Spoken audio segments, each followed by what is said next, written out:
আসসালামু আলাইকুম রহমতুল্লাহ। সুপ্রিয় দর্শক শ্রোতা মণ্ডলী, আপনারা স্ক্রিনে যে ভিডিও দৃশ্যগুলো দেখতে পাচ্ছেন, এটা হচ্ছে আমাদের ঐতিহ্যবাহী ব্রাহ্মণবাড়িয়া জেলার সদর থানার অন্তর্গত ভাটপাড়া আব্দুল হাই মাওলানা। এই যে যে দয়ালের ছবি মোবারক আপনারা স্ক্রিনে দেখতে পাচ্ছেন, উনি হচ্ছে আব্দুল হাই মাওলানা গোলবদুনি। আর উনি হচ্ছে ওনার মহান মুর্শিদ কেবলা ইলিয়াস শাহ গোলবদুনি। এর পাশে আছেন উনি, মনে হয় সামাদ ল্যাংটা। আমি যতটুকু ওনাকে নিয়ে এই মুহূর্তে বুঝতে পারতেছি, সামাদ ল্যাংটা। এর পাশে দয়াল হাসান, আর ওনার দরবারে যে গদ্দিনিসীন উনি হচ্ছে জামাল শাহ হুজুর। উনি দরবারের বর্তমান গদ্দিনিসীন আছেন। আর এই পাশে আমি আপনাদেরকে দেখাই, এই যে নাইব আলী শাহ, অনেকে তারিফ শাহ, ওনাকে আমি সরজমিনে স্বচক্ষে আমি দেখেছি, নবীনগর চরলাপাং। আর এটাই হচ্ছে পাক বাবা হাসান শাহ। এই হাসান শাহ বাবার ছবি এখানে আছে। ওনাকে অনেক মহব্বত করে ভালোবাসি।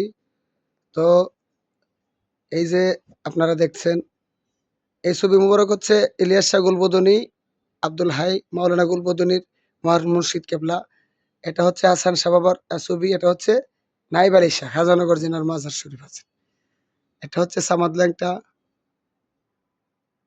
হজরত আফাজউদ্দিন শাহ, সরি হাফাজউদ্দিন শাহ। আর এটাই দয়ালের এই যে জামাল শাহ, উনি জামাল শাহ উনি।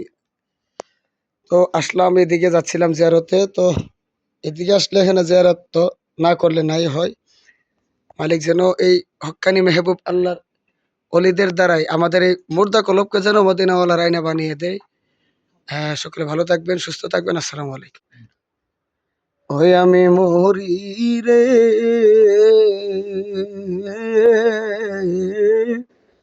তোর পিরিতে জইলা পইরা মরি রে, আব্দুল হাই মাওলানা গোলবদনী রে, তোর পিরিতে জইলা পুইরা মরি। ওরে সরল মনে বেতা দিলি, দয়াল কারে কাছে পাইয়া, কি সুখ তুমি পবন রে, তোমার সুজন রে কান্দাইয়া রে, ইলিয়াস গোলবদনী দয়াময়, তোর পিরিতে জইলা পুইরা মরি।